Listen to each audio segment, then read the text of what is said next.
जैन साथियों, आज हम जनरल साइंस के अंतर्गत कुछ महत्वपूर्ण प्रश्न बताएंगे जो आगामी परीक्षाओं के लिए बहुत महत्वपूर्ण है। ठीक है दोस्तों, डेली आप सुबह मॉर्निंग में अपना टारगेट फिक्स करिए कि आज हमें इतना तैयार करना है और सारा दिन उस पर फोकस करिए। दोस्तों, किसी भी परीक्षा को फाइट करने के लिए जैसे हम नियमित भोजन करते हैं, दोनों टाइम खाना खाते हैं, उसी प्रकार परीक्षा को फाइट करने के लिए हमें दोनों टाइम अध्ययन करना ज़रूरी है। ठीक है दोस्तों, इसलिए आप अध्ययन, रिवीजन, प्रैक्टिस करते रहिए और जब तक आपको अपना लक्ष्य प्राप्त नहीं हो जाता, अपने लक्ष्य पर अटक रहिए, डटे रहिए, खड़े रहिए, मैदान जंग में लड़ते रहिए जब तक आप अपनी जंग फतेह न कर ले। इसीलिए कहते हैं दोस्तों, कर दिखाओ कुछ ऐसा कि सब करना चाहें आप जैसा। ठीक है दोस्तों, देखिएगा पहला क्वेश्चन कह रहा है पैरासीटामोल प्रयुक्त होता है। जो पैरासीटामोल होता है तो किसके रूप में प्रयुक्त होता है? तो ये ज्वरनाशी के रूप में प्रयुक्त होता है। दोस्तों, ज्वरनाशी का मतलब होता है जिसको ज्वर बुखार आता है, फीवर, उसमें प्रयुक्त होता है। जो फीवर वाली टैबलेट दवाएं बनती हैं उसमें पैरासीटामोल मिला होता है। पैरासीटामोल का मेन काम होता है बढ़े हुए टेम्परेचर, तापमान को कम करना। ठीक है दोस्तों, जब फीवर आता है तो हमारे शरीर का टेम्परेचर बढ़ जाता है, तो ज्वरनाशी जो दवाएं होती हैं वो टेम्परेचर को कम करती हैं। तो पैरासीटामोल का काम होता है टेम्परेचर, तापमान को कम करना और दर्द को कम करना। ठीक है दोस्तों, अगला है, आप देखिएगा, निम्नलिखित में से किसका प्रयोग प्राकृतिक एंटीऑक्सीडेंट के रूप में होता है? तो दोस्तों, किसका प्रयोग एंटीऑक्सीडेंट के रूप में होता है? तो ये ध्यान रखिएगा, स्कार्बिक अम्ल के रूप में होता है इसका प्रयोग। ठीक है, स्कार्बिक अम्ल का प्राकृतिक एंटीऑक्सीडेंट के रूप में प्रयुक्त होता है। जो स्कार्बिक अम्ल होता है ये विटामिन, जो खट्टे रसीले फल होते हैं जैसे नींबू है, आंवला है, संतरा हो गया, टमाटर, इनमें पाया जाता है विटामिन सी, जो एंटीऑक्सीडेंट का काम करता है शरीर में। ठीक है, रोग प्रतिरोधक क्षमता को बनाए रखता है और एंटीऑक्सीडेंट के रूप में कार्य करता है। तो स्कार्बिक अम्ल होता है जो एंटीऑक्सीडेंट के रूप में कार्य करता है। ये तुम्हारा विटामिन सी का रासायनिक नाम होता है स्कार्बिक अम्ल। ठीक है, ये खट्टे रसीले फलों में पाया जाता है, जैसे नींबू हो गया, संतरा हो गया, आंवला में सबसे ज़्यादा विटामिन सी पाया जाता है।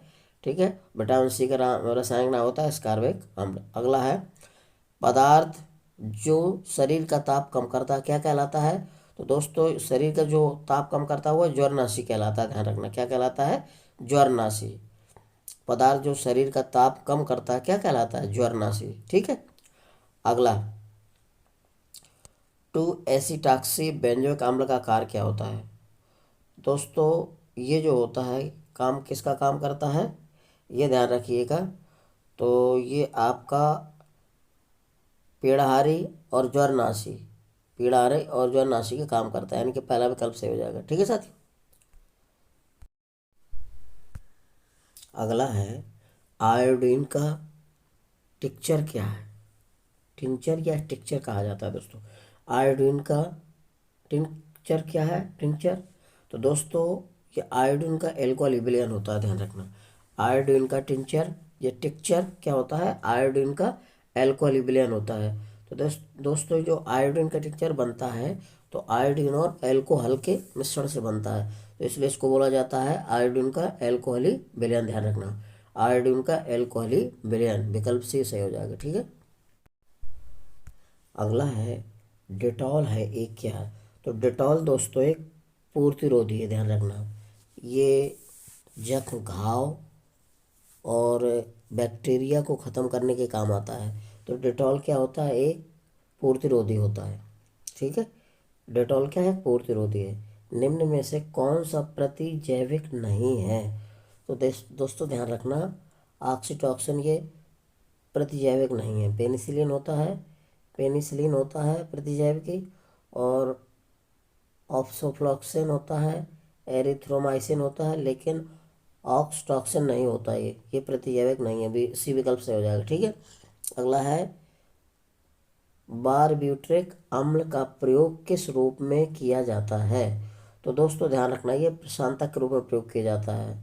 बारब्यूटिक अम्ल का प्रयोग किस रूप में किया जाता है? प्रशांतक के रूप में। अगला है, निम्न में से कौन सा विस्तृत स्पेक्ट्रम प्रतिजैविक नहीं है? निम्न में से कौन सा विस्तृत स्पेक्ट्रम प्रतिजैविकी नहीं है? तो दोस्तों, पेनिसिलिन पहला सही है इसका। ये जो होता है पेनिसिलिन क्या है? स्पेक्ट्रम प्रतिजैविकी नहीं है, ध्यान रखना। प्रतिजैविकी यानी कि प्रतिजैविक नहीं है, जैविक। ठीक है। अगला है फिनॉल का 1% विलयन क्या होता है, तो विसंक्रमक होता है, ध्यान रखना। फिनॉल का 1% क्या होता है, विसंक्रमक, ध्यान रखना, विसंक्रमक होता है। फिनॉल का 1% विलयन क्या होता है, विसंक्रमक होता है, यह विसंक्रमक कहलाता है, ध्यान रखना। फिनॉल का 1% विलयन क्या कहलाता है, विसंक्रमक। अगला है फिनॉल का 0.2% विलयन किस रूप में कार्य करता है, तो दोस्तों ये फिनॉल का जो है 0.2% विलयन कार्य करता है एंटीसेप्टिक का, ध्यान रखना। फिनॉल का 0.2% विलयन निम्न रूप में कार्य करता है एंटीसेप्टिक के रूप में।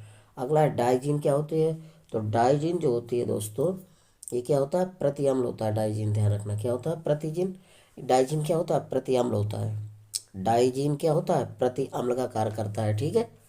डाइजीन क्या कार्य करता है, प्रति अम्ल का, तो सी विकल्प से हो जाएगा। बीटाडीन क्या है, तो बीटाडीन दोस्तों पूर्तिरोधी होता है। बीटाडीन क्या होता है, पूर्तिरोधी। बीटाडीन क्या है, पूर्तिरोधी, पहला विकल्प से हो जाएगा। ठीक है। अगला है निम्न में से किस कृत्रिम मधुरक की मिठास सबसे कम होती है, तो दोस्तों सबसे कम मिठास किसकी होती है, एस्पार्टेम, ध्यान रखना।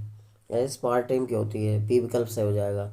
कृत्रिम मधुरक की मिठास सबसे कम है एस्पार्टेम, ध्यान रखना, एस्पार्टेम, बी विकल्प से हो जाएगा। अगला है निम्नलिखित में से कौन सा कृत्रिम मधुरक है, इनमें से कौन सा कृत्रिम मधुरक है जो बनाया जाता है कृत्रिम, तो दोस्तों सुक्रोज तो नेचुरल होता है, प्राकृतिक, फ्रक्टोज भी होता है और सार्विक अम्ल भी होता है, लेकिन एलिटेम जो होता है कृत्रिम मधुरक है, ध्यान रखना। एलिटेम क्या है, कृत्रिम मधुरक होते हैं। ये दोस्तों मिठास उत्पन्न करते होते हैं, क्या करते हैं, मिठास उत्पन्न करते हैं, मीठे होते हैं। सुक्रोज है, फ्रक्टोज है। फ्रक्टोज जो सबसे मीठी शर्करा है, इसको फल शर्करा भी बोलते हैं, ये फलों में पाया जाता है। ठीक है। सुक्रोज भी मीठा है, सार्विक अम्ल भी मीठा है, लेकिन एलिटम कृत्रिम मधुरक है। ठीक है दोस्तों, इसको बनाया गया है कृत्रिम विधि द्वारा। अगला है स्प्रिन क्या है, इसी प्रिन क्या है दोस्तों, स्प्रिन, तो दोस्तों स्प्रिन है एसिटिल सैलिसिक अम्ल होता है, ध्यान रखना। स्प्रिन क्या होती है, एसिटिल सैलिसिक अम्ल है दोस्तों, कई परीक्षाओं में पूछा गया है, तो ये है एसिटिल सैलिसिक अम्ल होता है, ध्यान रखना, एसिटिल सैलिसिक अम्ल। ठीक है दोस्तों, स्प्रिन क्या होती है, एसिटिल सैलिसिक अम्ल होता है, यानी कि डी विकल्प से हो जाएगा। ठीक है, ध्यान रखिएगा। अगला है कार्बोक्सिलिक क्रियात्मक समूह सिंगल बॉन्ड COOH उपस्थित होता है, तो दोस्तों स्प्रिन में उपस्थित होता है, डी विकल्प से हो जाएगा स्प्रिन। कार्बोलिसिक क्रियात्मक समूह सिंगल बॉन्ड COOH उपस्थित होता है स्प्रिन में, ध्यान रखना, डी विकल्प से हो जाएगा।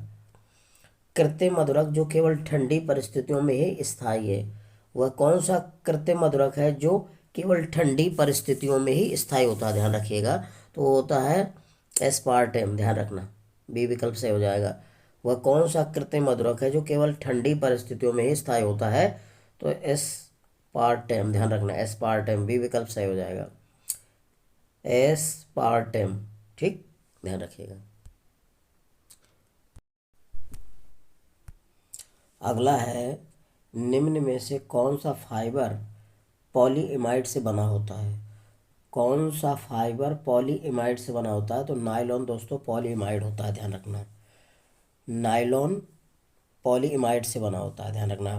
फाइबर पॉलीइमाइड से बना होता है कौन सा, नायलॉन, ध्यान रखना, सी विकल्प से हो जाएगा।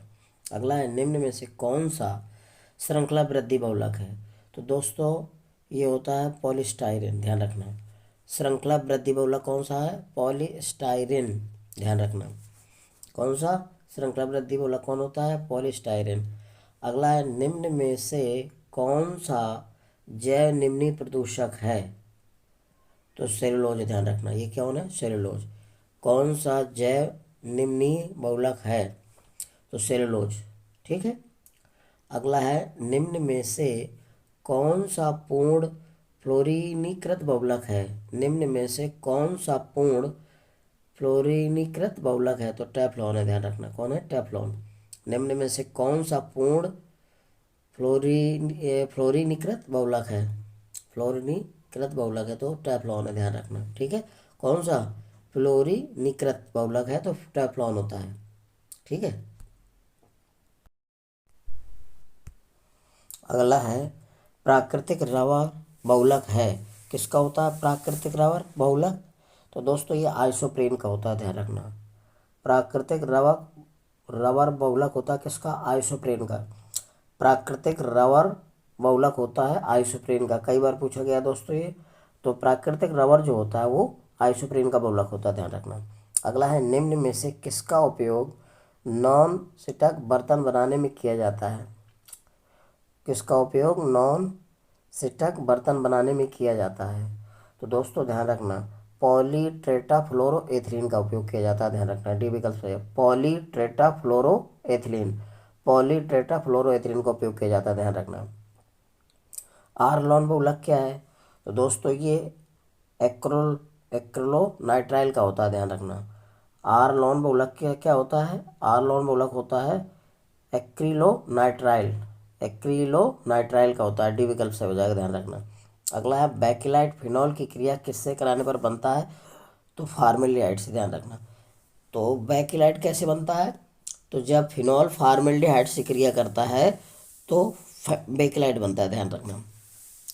फिनॉल की क्रिया फार्मेल्डिहाइड से होती है तब बेकिलाइट बनता है, यानी कि फिनॉल और फार्मेल्डिहाइड मिलाकर फिनॉल बना, ओ सॉरी, फार्मेल्डिहाइड और फिनॉल मिलाकर बेकिलाइट बनता है।